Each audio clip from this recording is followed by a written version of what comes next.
An unexpected magical mystery tour. It's complicated. It's a town that tears things down. Kind of a crazy place, but I can't say that. Houston is a mess. It's a wonderful mess. I love it. Expect the unexpected. Houston is a thriving metropolis. Fascinating, dynamic, complicated organism. A lot of opportunity, a lot of friendly people. A very vibrant urban city. I've listened to so much bullshit about it that I've kind of turned some of it off. Houston is like a giant octopus. It's too big to define.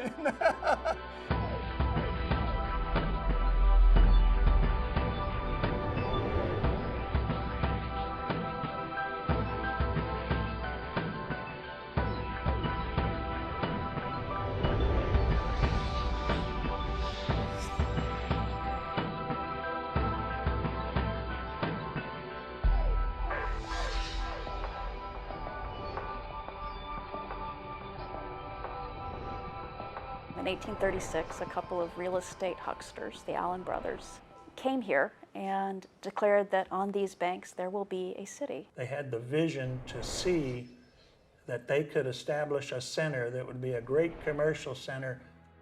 The brothers' plan wasn't to establish just another city. They wanted to build a prominent enterprise.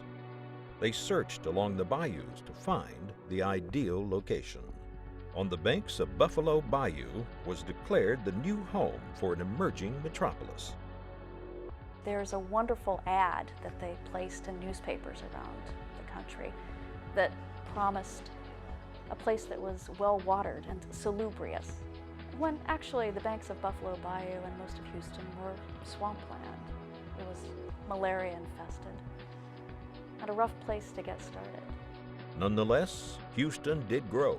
Railroads began to connect the region to the rest of the country. At the turn of the century, Galveston was struck by a devastating hurricane, prompting the dredging of the Houston Ship Channel to bring the port inland. Oil was discovered and became an economic driver. In a few short years, Houston became the most populated city in Texas. Its success can be attributed to its foundation along Buffalo Bayou. Some people call it the Mother Bayou. It's this slow-moving body of water that passes through downtown. The bayou served the city as an economic utility. However, its ecology was abused and ignored, subject to clearing, dredging, and straightening. I couldn't understand why anyone would call it the Bayou City and say that fondly. They were ugly, the water was brown, it smelled bad. The bayou was not a place you wanted to be. It was treated as a kind of public utility. The city drew its drinking water from the bayou, but it also dumped its sewage into the bayou. It was a commercial highway more than it was a scenic amenity. Although polluted, the bayou still spurred Houston's exponential growth. The city literally built atop the waterway. This is a frontier town. People are squeezing buildings in anywhere they can. They're selling land. They built, on the banks of the bayou. They built over the bayou. There were breweries, hotels, all kinds of structures. Houston developed over a large surface area with low-density sprawl. Vast amounts of native prairie were covered with concrete and asphalt. And we get about 48 inches of rain a year. Naturally, the bayous would drain those rainfalls off. But unfortunately, we pave over most of the ground surfaces. You can't separate the river from a floodplain. When it rains, all of a sudden that water responds to the landscape that it lands on so much differently. It starts to move faster. That's a very important concept. That's time of concentration. Nobody was thinking about floodplains back then. In the end, it caught up with us. It rained, as it does periodically here, and it rained really hard. The exponential growth of the city into the bayou's natural floodplains left little unadulterated space for water to be absorbed or collected. Any storm would be a potential for disaster. So in 1929, that's exactly what happened. We had a late May thunderstorm set over the city, and it just rained. And so it all rushed downtown When a wall of water comes that way, all that stuff just got torn out. It shut down the ship channel for many months that interfered with the commerce.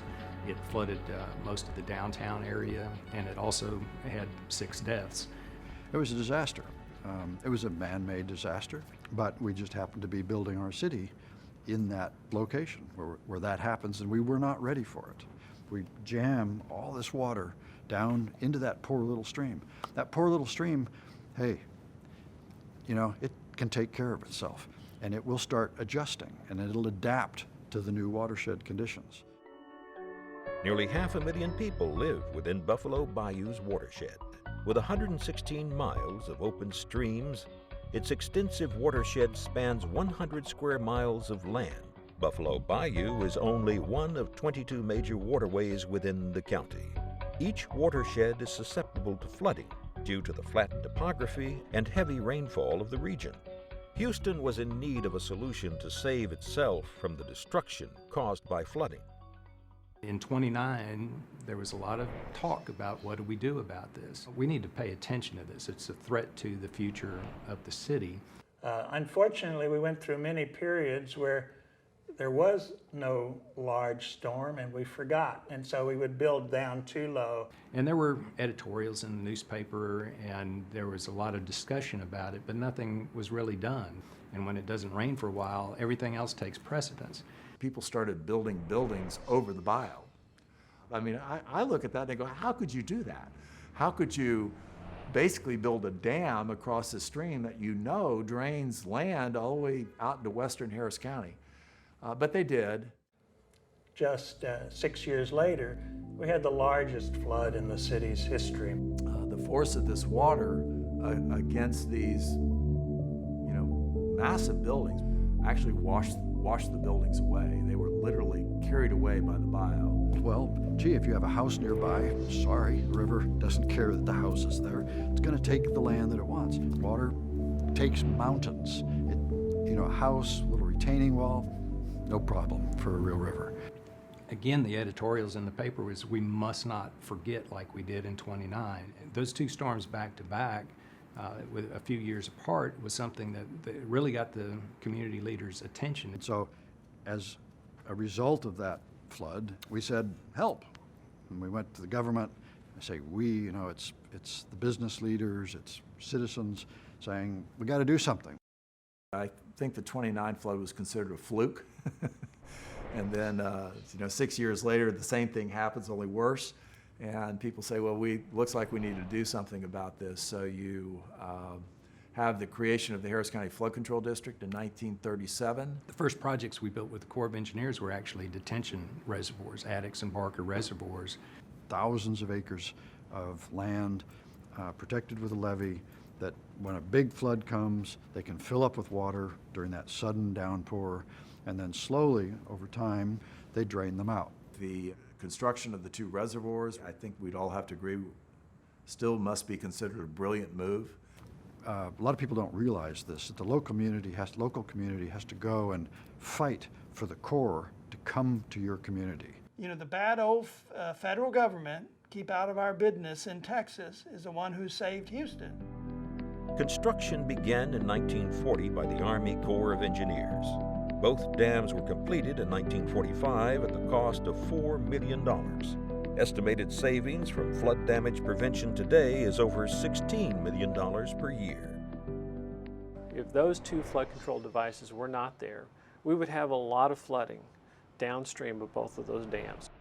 After World War II, development surged again in Houston.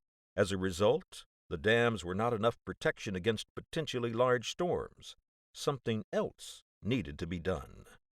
There's always a storm that's bigger than what we designed for. We need to increase the capacity of systems to move water. So they said, well, okay, we're just going to have to move that water down Buffalo Bayou. So they created a plan to channelize Buffalo Bayou. So they took the natural channels and straightened them to make them more efficient. And the thinking at the time was you dig the straightest, biggest ditch you can and get the water out to the Gulf of Mexico as quickly as you can. Unfortunately, in Houston, the channelization didn't end the flooding.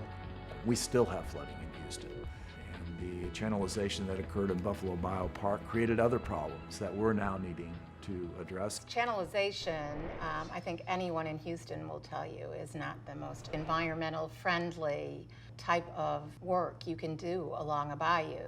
It's not just the concrete in the bayou. It's also all the concrete in the roads, in the shopping centers, in our residential areas. All of that water flows off very quickly. It creates bacteria problems, which means it can cause disease to humans. So that means we can't swim in the bayous. That means we can't fish in the bayous. It means we can't do a lot of things that we used to be able to do. The food chain starts with the biology of the natural system, and in a concrete bottom channel, you don't have much of that. When you make it to where it's a very sterile, hard surface, you take away the natural ability of that waterway to cleanse itself. And you go to those bayous today, and many stretches look like a concrete-lined drainage ditch. When you straitjacket the river, you're fighting the river, just like a crazy guy in a straitjacket, fighting it. And if he's smart, like Houdini, he'll get out of it, right? Well, the river's pretty smart. And so the flood control district spends lots of money having to fix the concrete and fix channel bank and fix erosion constantly, year after year. It's a maintenance burden that they have to bear, that we pay the tax dollars.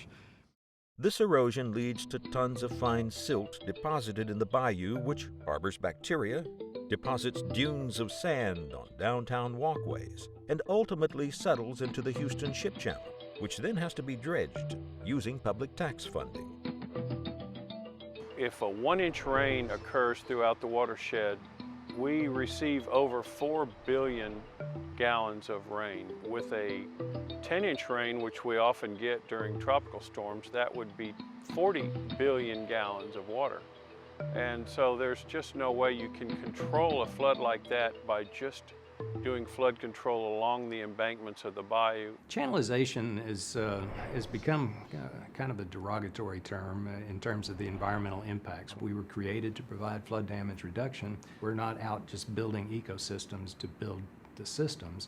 We're out providing flood damage reduction projects. The channelization of the bayou did not prevent flooding no more than it has prevented flooding in any other channelized stream. In other words, in Houston, as long as it rains, it's going to flood.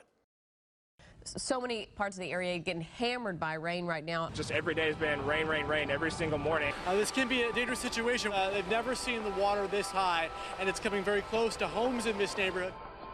The issue we always run into is that when it doesn't rain for a while, these other things take precedent. And then after a flood, it's like, why didn't you do something about it? So sometimes people sort of say, oh, the Corps of Engineers are the bad guys that came to town with these bad plans, but they forget that it's the local community that has begged the Corps to come. So I can't harshly fault them, but gosh, I wish they knew back then what we know today, which is that doesn't really solve the problem. So the plan to straighten Buffalo Bayou, people said, well, wait a minute, do we really need to do that? Because Buffalo Bayou was starting to be appreciated as something more than just a drainage ditch. As they moved upstream and were getting ready to concrete line it, we had some incredible citizens who stopped the Army Corps of Engineers. They induced their local congressman to actually go to Congress and argue that this was the wrong project. The chairman of the House Ways and Means Committee looked this young congressman in the eye and he said, no. Do you understand that you're, as the representative for your district in Houston, you're turning down federal money? That's correct. We think there's a better way to do flood damage reduction or flood control. This young congressman would turn out to be George H.W. Bush, the 41st President of the United States. And thanks to Terry Hershey and George Bush, Buffalo Bayou, our heartline, was not channelized. The city's mindset regarding the waterway began to change from strictly an economic utility to include its contributions as an important ecological and recreational resource. We'd never seen what a bayou could look like, how it could be lovely. New parks were developed along the banks where you could physically get to the bayou. The water quality improved vastly. Houston stopped doing things like allowing raw sewage to leak in, which will improve people's opinion. Buffalo Bayou retained much of its natural state, providing wildlife ecosystems within the heart of a dynamic city. The natural environment and habitat cleanses our water if we allow it to work as it should and as it normally does. Same with clean air. Those trees and vegetation, they take in some of those air pollutants and hold them so that we don't breathe them into our bodies and destroy our lungs and our ability to breathe. Improving the bayou has an economic overlay. If you don't have a clean and healthy environment, then your economy ultimately is not going to do as well as it should. It benefits the private interests who develop properties that people will desire along the bayou, along the green areas, but it also improves the tax base, which adds to the funding for schools. So really, overall, the city wins. All the citizens of the city win. A dialogue addressing economic demands, urban development, and ecological stewardship expounded. The nonprofit Buffalo Bayou Partnership was created to protect and improve the Bayou Corridor. The Buffalo Bayou Partnership built Sesquicentennial Park, which showed what an urban riverfront could be like in Houston. They built Allen's Landing, which celebrated the historic and original Embarcadero of Houston, and they acquired land for new parks and connected those parks with the Bayou side trails. Our organization in 2002 published a major master plan called Buffalo Bayou and Beyond. We'd like to see residential, commercial development along the bayou because that will activate the edge of the bayou. For many years, it wasn't widely accessed, but the more connections that are made, the more people use it. We have an opportunity to have this wonderful green web that covers the city and allows us to experience nature. The bayous offer an incredible opportunity to have hike and bike trails and parks along this interconnected system of parks and open space. Led by the SWA group, the Sabine and Bagby Promenade was a plan to bring a neglected section of Buffalo Bayou buried under freeways and roadway bridges in downtown back to life. The bayou down there, the before pictures were terrible. You know, they had shopping carts and debris, and it was just a really messy kind of place. If the water in an urban area looks ugly, people won't care. It's tough to get them to care. We need to work with the river. We need to lay the banks back where we can to give the river a little bit more room. We need to create trails that feel safe. We need to have a lot of lighting down there because at night, you know, it's really spooky being under bridges at night. That's where troglodytes live and spooky things happen. It's actually, ironically, not that unsafe, but it sure feels unsafe. So we had to change how all that felt. The first segment from Sabine Street to Bagby was completed in 2003 and was transformed into a beautiful urban park by the SWA group and help from both public and private partnerships. People could see that you could take a kind of derelict, tough urban environment and actually make it really stunningly beautiful. Collaborating with artists, lighting designers, and working with the flood control district in a highly impacted urban area. You've got freeways overhead, utilities, city streets, all these kind of things. How do you make it feel safe? How do you make it feel comfortable for people to move through there? And it was quite successful.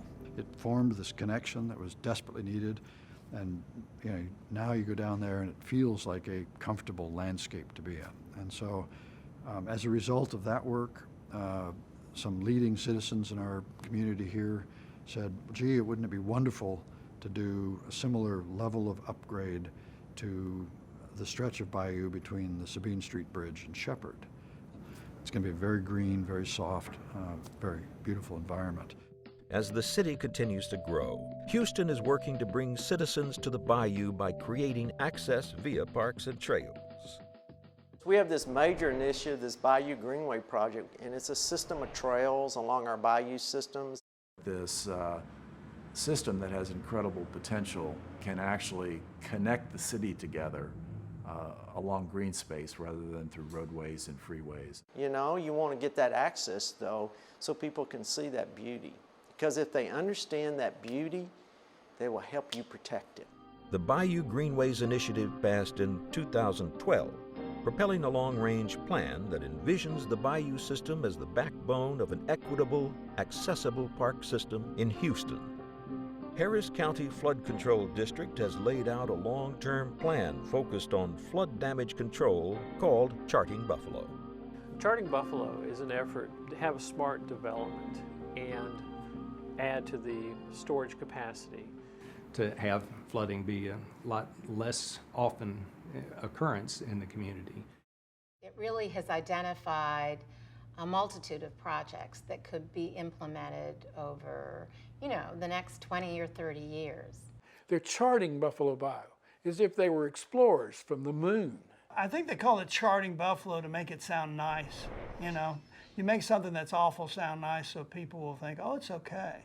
But charting Buffalo, to me, when you look at what they're proposing, is going to, dismantle and destroy a lot of those little remnant natural areas. And it basically talks about, in my opinion, taming Buffalo Bayou, doing a lot of erosion control projects and other things that are going to make the bayou less wild and less able to function as itself.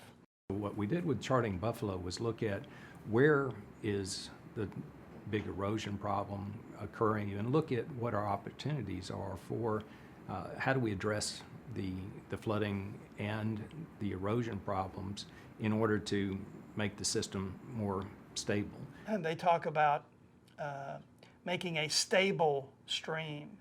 A wild stream is inherently unstable and moves on its own and deposits sediment and erodes here and creates wonderful wildlife habitat. What we need to do is just to take a step back. We don't need to go around and do a lot of enhancing.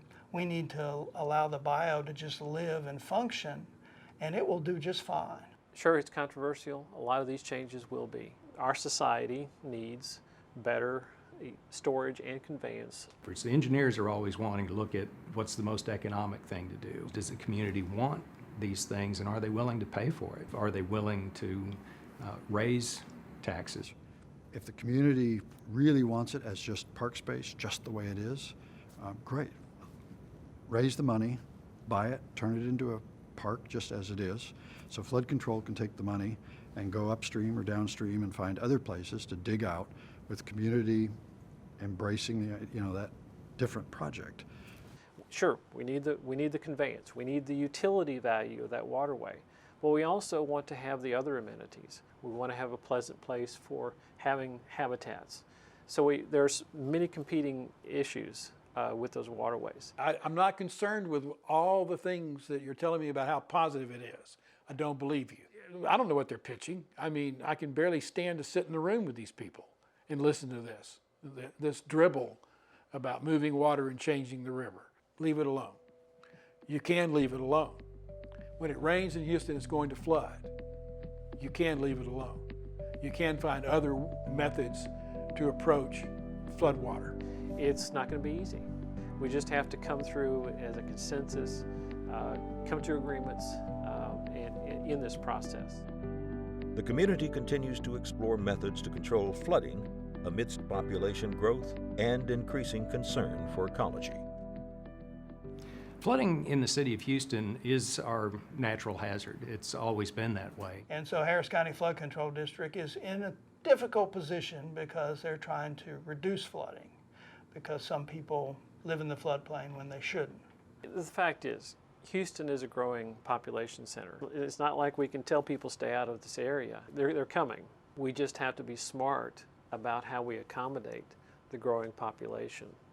My vision is that we'll have less flooding, obviously, that our systems will be more natural and more environmentally friendly, that will have all these extra benefits. Everybody wants to have it both ways, but there comes a point where you go, that's really not going to get it if you want it natural. We get into arguments over a tree that needs to come down for a project. Well, 100 years from now, that tree would have lived its life and died on most cases, and we'll plant 10 to replace it. But the idea, it's hard to get past people's current needs versus what you want in the long run. Someone needs to speak for the bayou or the prairie or the birds or whatever it is. It is an impossible battle. We're fighting all the development that's going on that's wiping out the last natural areas around the city of Houston.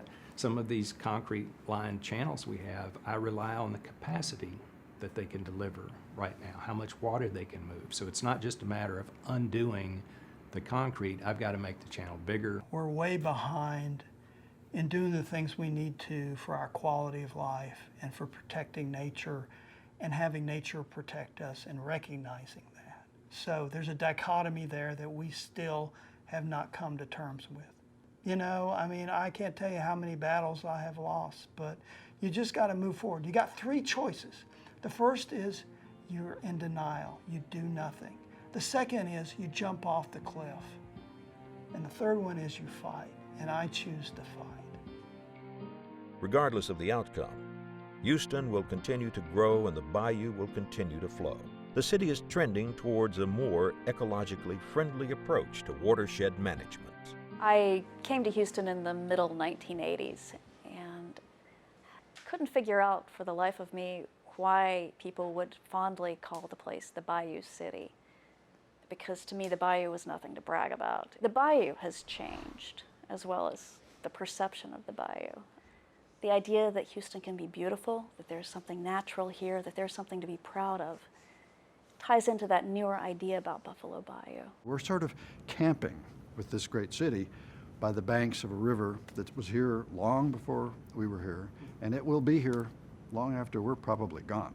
So it deserves kind of the seat of honor at our urban table. As we build the city around it, we really ought to be giving it its due measure of respect. Most Houstonians miss what I call the Bayou Bliss. It's the interpenetration of the natural forest with the cultural forest. We wouldn't be here if it wasn't for the bayou. I have to go to the bayou. That's just my artistic sensibility.